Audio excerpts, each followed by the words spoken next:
तो नमस्कार, राधे राधे। स्वागत है आप सभी का एक बार फिर से हमारे YouTube चैनल में। दोस्तों, आज की वीडियो में हम बात करने जा रहे हैं छठ पूजा की। छठ पूजा कब है, कैसे मनाए जाते हैं, किस दिन मनाए जाएंगे, छठ पूजा नहाए खाए की परंपरा क्या है, उस दिन क्या खानी चाहिए क्या नहीं खानी चाहिए, छठी मैया को 3 चीज़ क्या क्या चढ़ानी चाहिए और क्या नहीं चढ़ानी चाहिए जिससे व्रत टूट जाता है, संतान को कष्ट होता है। छठ मैया के व्रत के दिन कौन से कपड़े पहनना चाहिए, कौन से नहीं पहनना चाहिए, किस रंग के कपड़े पहनना चाहिए, किस रंग के कपड़े नहीं पहनना चाहिए, आज की वीडियो में हम संपूर्ण जानकारी आपको देंगे। छठे मैया को किस चीज़ का भोग नहीं लगाना चाहिए और छठ व्रत में कौन सी गलती नहीं करनी चाहिए, और यदि जिनके घर के पास नदी या तालाब या गंगा या समुद्र नहीं है तब वह क्या करें। और साथ ही जानिए 3 ऐसी महिलाएं जिन्हें छठ का व्रत नहीं करना चाहिए। छठ पूजा चाहे तो घोर पाप लगता है, उल्टा संतान को जीवन भर कष्ट मिलते हैं।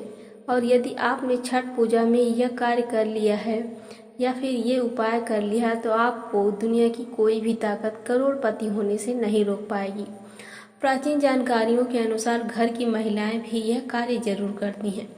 दोस्तों, हिंदी पंचांग के अनुसार छठ हर वर्ष कार्तिक मास के शुक्ल पक्ष की षष्ठी तिथि यानी छठी तिथि पर मनाया जाता है। यह हमेशा दिवाली के 6 दिन बाद पड़ता है, जो नहाए खाए की परंपरा से प्रारंभ होता है।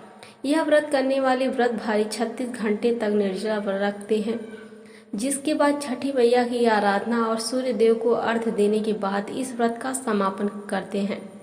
यदि संतान आपकी बार बार बीमार पड़ जाती है, सर्दी खांसी जुखाम, बार बार अस्पताल में बच्चा भर्ती होता है, उसके लिए इंजेक्शन बार बार लगवाते हैं, बच्चों के शरीर पर सूजन आ जाता है, पैर में तकलीफें, शरीर में तकलीफें, तब ऐसे समय में उस स्त्री को छठ पूजा अवश्य करनी चाहिए।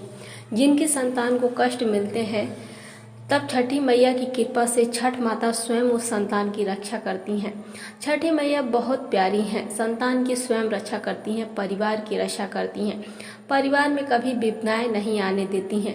छठी माता का हृदय बहुत ही कोमल है, आप कल्पना नहीं कर सकते हैं। खासकर संतान दीर्घायु होते हैं, परिवार खुशहाल होता है, जीवन भर इतना सुख बरसता है, इतनी खुशी बरसती है जिनकी आप कल्पना भी नहीं कर पाएंगे। छठी माँ ब्रह्मांड की माँ है, संसार की माँ है, संतान की माँ है। जो सच्चे दिल से एक बार छठी मैया को प्रसन्न कर लेता है, समझो उससे 7 बार पृथ्वी की परिक्रमा कर ली है, गंगा स्नान कर लिया है, धार्मिक यात्रा कर ली है, देवताओं की परिक्रमा करना माना जाता है। छठ पूजा सन 2025 शुभ मुहूर्त कार्तिक माह के शुक्ल पक्ष की षष्ठी तिथि 27 अक्टूबर सन 2025 को सुबह 6:04 से शुरू होगी और 28 अक्टूबर सन 2025 को सुबह 7:59 पर समाप्त होगी। दोस्तों, सबसे पहले हम यह जानते हैं कि ऐसी कौन सी महिलाएं हैं जिन्हें छठ पूजा नहीं करनी चाहिए। उनको घोर पाप लगता है, व्रत टूट जाता है, छठी मैया क्रोधित हो जाती हैं। हम यह भी बताएंगे माता को क्या चढ़ाना चाहिए, क्या नहीं, खाने में क्या खाना चाहिए और क्या नहीं खाना चाहिए, और क्या इस वीडियो को बार बार जानकारी, इस वीडियो के जरिए हम आपको संपूर्ण जानकारी देंगे। तो दोस्तों, आज की वीडियो बहुत ही सुंदर होने वाला है, अंत तक बने रहें। सुंदर सी वीडियो में पहले लाइक करें और हमारे चैनल को सब्सक्राइब कर लें। सच्चे दिल से कमेंट में लिखें, जय हो छठी मैया।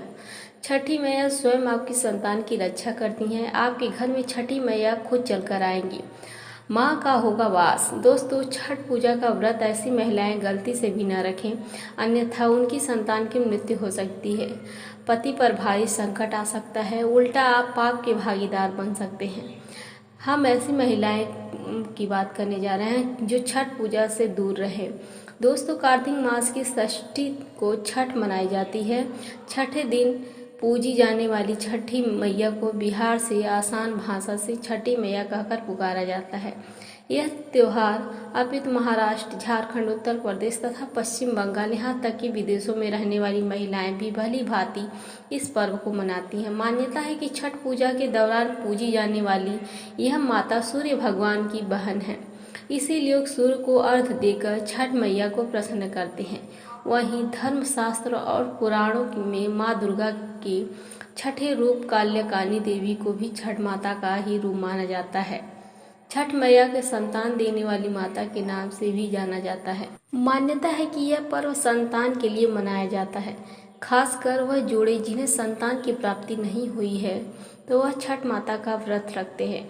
वहीं सभी अपने अपने बच्चों की सुख शांति के लिए मनाते हैं। लेकिन क्या आप जानते हैं, कुछ ऐसी महिलाएं भी हैं जिन्हें छठ पूजा का व्रत गलती से भी नहीं रखनी चाहिए। यह सबसे बड़ा घोर पाप माना जाता है। महिलाएं ऐसी गलती कभी न करें। तो चलिए जानते हैं। देखिए, सबसे पहले अपनी राशि कमेंट बॉक्स में ज़रूर डाल दीजिए। यदि आपकी राशि के अनुसार हमारे पास कोई उपाय होगा तो वह हम आपको ज़रूर बताएंगे। छठ, जय हो छठी मैया।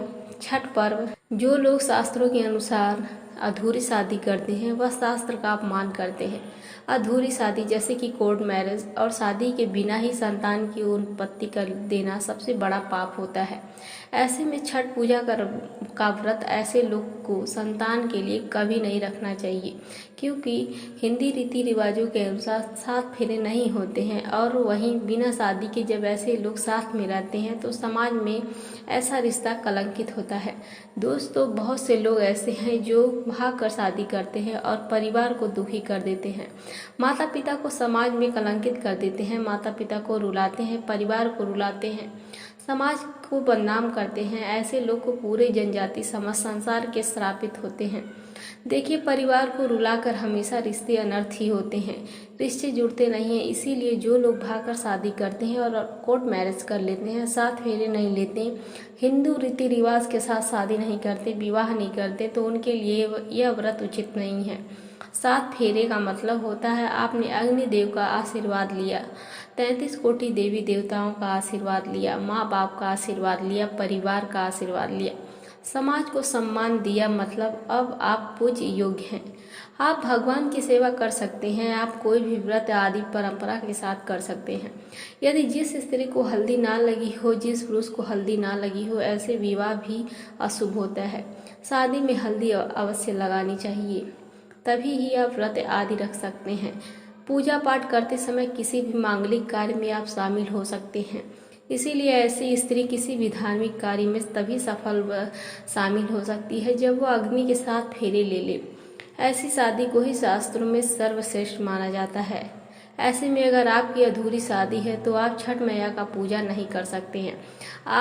आपके ऐसा करने से छठी मैया का अपमान माना जाता है, आपको पाप लग सकता है। दोस्तों, शास्त्रों के अनुसार इस व्रत को सच्चे मन से रखा जाता है और रखना भी चाहिए।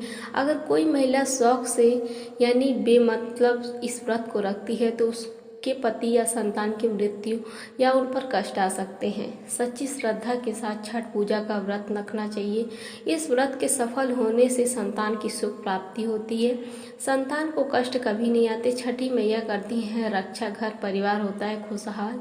जो लोग छठ पूजा करते हैं तो छठी मैया उनके इर्द गिर्द, उनके घर के आसपास सदैव घूमती रहती हैं, उनकी रक्षा करती रहती हैं, उनकी संतानों की रक्षा करती रहती हैं। बांझ महिलाएं उन्हें संतान की सुख प्राप्ति का आशीर्वाद देती हैं, लेकिन सच्चे हृदय से ही माता को पुकारे। दोस्तों, छठ पूजा करने से सैकड़ों युगों के फल की प्राप्ति होती है, परिवार में सुख समृद्धि धन की प्राप्ति होती है। छठी मैया की पूजा से सभी मनोकामनाएं भी पूर्ण होती हैं। पूरी वही कुंवारी कन्याएं पुरुष भी छठ पूजा कर सकते हैं। छठ पूजा का फल कई लाख गुना प्राप्त होता है। इससे सभी व्यक्ति के पाप खत्म हो जाते हैं और सुख समृद्धि की प्राप्ति होती है। छठ पूजा का व्रत पूरा करने से स्वयं छठी मैया आपके पूरे घर की रक्षा करती हैं। दोस्तों, अब यह भी जान लेते हैं कि छठ मैया को ऐसी कौन सी 3 चीज़ें हैं जो नहीं चढ़ानी चाहिए, जिससे भयंकर पाप लगता है। दोस्तों, नंबर 1 है सूर्य भगवान को अर्घ्य देने के लिए तांबे का लोटा ही प्रयोग करें, लेकिन भूल कर भी चांदी, स्टील, शीशा और प्लास्टिक के बर्तन से अर्घ्य नहीं देना चाहिए, इससे व्रत टूट सकता है। नंबर 2 है व्रत के दौरान घर में कभी भी मांसाहार ना बनाएं और ना ही परिवार में किसी को खाने दें। जो लोग इस दिन लहसुन प्याज का खान पान करते हैं और खाते हैं तो उन्हें छठी मैया उल्टा बर्बाद कर देती हैं, श्राप दे देती हैं। इस दिन छठी मैया को भोग लगाने लगाएं। तो घर में यदि आपके परिवार में किसी को व्रत रखना है तो आप भी उसे लहसुन प्याज का इस्तेमाल ना करें।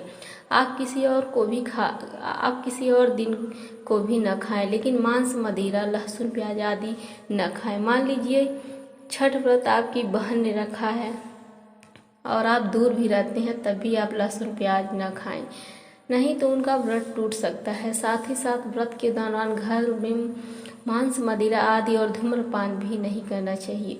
दोस्तों, नंबर 3, छठी मैया का प्रसाद बहुत सी शुद्धता के साथ बनाया जाता है।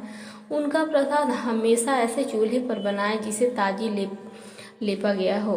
यदि गैस पे बना रहे हैं तो गैस स्टोव को अच्छी तरह से धो लें। पहले से बने चूल्हे पर कभी प्रसाद न बनाएं, इसके लिए नया चूल्हा ही बनाएं। दोस्तों, नंबर 4, सूर्य को अर्घ्य देने से पहले कभी भी भोजन ग्रहण न करें, घोर पाप लगता है। व्रतधारी लोगों को पहले और दूसरे दिन सूर्य को जल देने के बाद ही भोजन करना चाहिए। व्रत के दौरान भोजन के प्रति मन में लालसा न करें, व्रत टूटता है। नंबर 5, छठी मैया से मांगा मन्नत अगर पूरी हो जाए तो आपको अपनी मन्नत का पूरा होने की विशेष पूजा जरूर करनी चाहिए, अन्यथा मैया के प्रकोप का सामना करना पड़ सकता है। नंबर 6 है, छठ व्रत करने वालों को जमीन पर 4 दिन तक सोना चाहिए। छठ पूजा वाले कमरे में ही अपना आसन लगाना चाहिए। ऐसे में आपको छठ मैया का ध्यान करते रहना चाहिए। इससे माँ आपके व्रत को संपूर्ण करती है और कोई भी विघ्न बाधा नहीं आती है। नंबर 7, जिस जगह पर प्रसाद बन रहा हो वहाँ साधारण भोजन भी नहीं बनना चाहिए।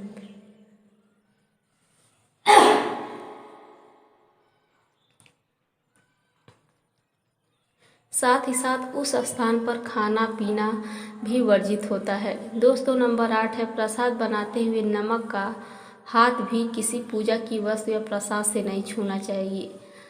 नंबर 9, पूजा के दौरान अपनी वाणी को बुरी बातों से थोड़ा दूर रखें। जुबान पर गंदे विचार भी नहीं लाना चाहिए। छठी मैया का आशीर्वाद पाने के लिए मन में गंदे विचार नहीं लाने चाहिए। नंबर 10, पूजा के दौरान जूठे बर्तन और गंदे कपड़ों का ढेर बिल्कुल भी नहीं लगाना चाहिए। इससे छठी मैया क्रोधित हो जाती हैं और व्रत टूट जाता है। छठी मैया को साफ सफाई बहुत पसंद है। व्रत के दौरान अपने घर को साफ सुथरा रखें और गंगा जल से छिड़काव अवश्य करें।